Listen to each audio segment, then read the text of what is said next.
If you know, you know. Now, we all know it ain't no longer a secret.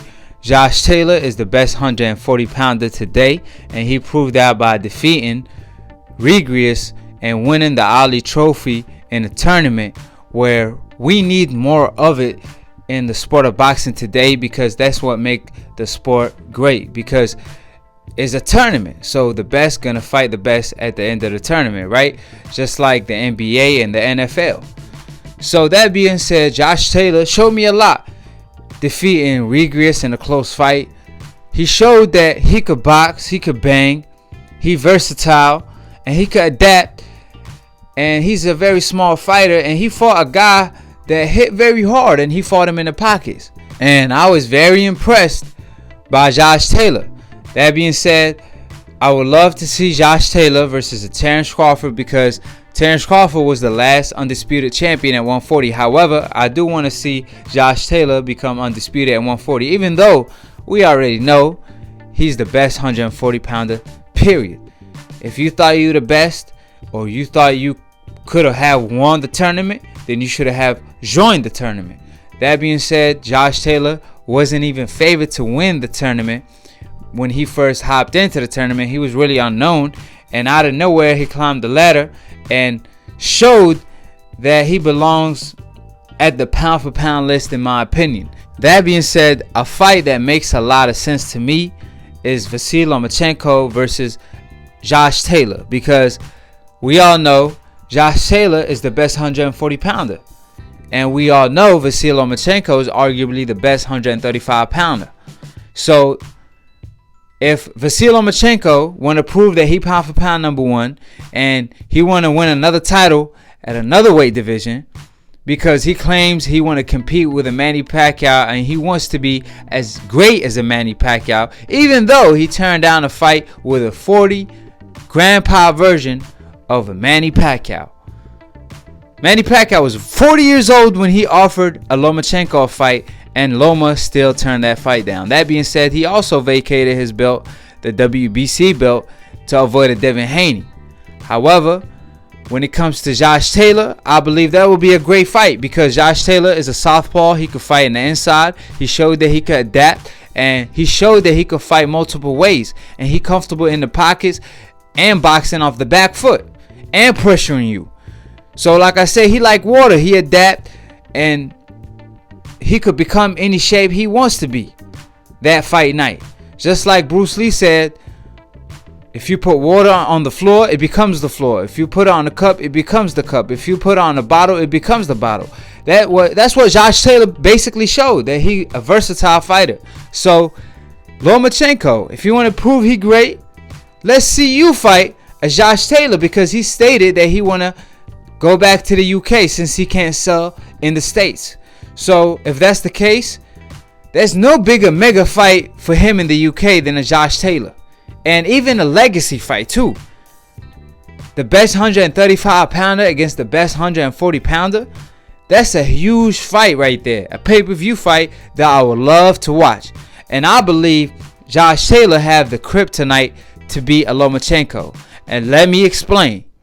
Josh Taylor is a southpaw, so we automatically know that Lomachenko can't even perform his favorite pivot move, where he pivots to the right and then takes an angle where he able to hit you and be in the safe zone where he's not going to be able to get hit back. Or most likely he not, because obviously he's going to duck down and avoid the counter right? But against the southpaw, he can't perform that favorite move, because if he pivots to the right, he walking straight to the power punch, which is a straight left hand or a left hook from a southpaw position. That being said, Josh Taylor is all wrong for Lomachenko. However, if Lomachenko is truly the Matrix, prove it against a proven fighter in his prime like Josh Taylor.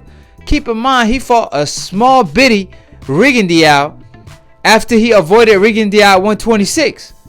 He turned down a fight with Rigondeaux at 126 because of the money issue or whatever. However, he accepted at 130. And Rigondeaux was inactive for 3 years at the time. And then he fought Walters after a year layoff or something like that. And when Walter had to move up in weight and fight at 130, now at 126. Keep in mind, when he was at 126, they tried to lowball Walters at the time, and they still lowballed him just like they lowballed Rigondeaux by paying him $400K. So I'm saying, let's see you fight a live opponent, because Luke Campbell, yeah, he an Olympian and all that, but he lost to Linares. That's a guy Lomachenko already beat. He was ranked number 5 in the division. However, we want to see you against somebody who is the best at his division. Okay, it's fine. You don't want to fight a Terence Crawford. You feel like Terence Crawford going to take you to school. You feel like Terence Crawford is too good. It's too confusing switching styles.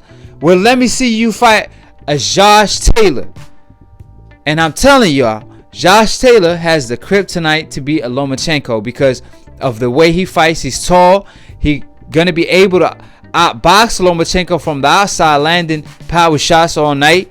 And he could fight Lomachenko on the inside. Now, don't get me wrong. Vasyl Lomachenko will have his moments. However, I believe Josh Taylor is the bigger man and the better man, in my opinion. Because he has the size advantage, and he's going to use his size very smartly to defeat a Vasyl Lomachenko. And he have the skill to back it up. You know, it's one thing to have the size and not have the skills. Josh Taylor has both. And he have the height and the reach advantage. Sound like trouble to me. And we all know Vasyl Lomachenko don't like to come close to trouble. You know, obviously, he's not a troublemaker. However, trouble does come his way. And I'm talking about Vasyl Lomachenko, because everybody wants to smoke with him. Since everybody think he the pound for pound top 3 in the game. However, Vasyl Lomachenko is maneuvering, and even the WBC is helping him maneuver.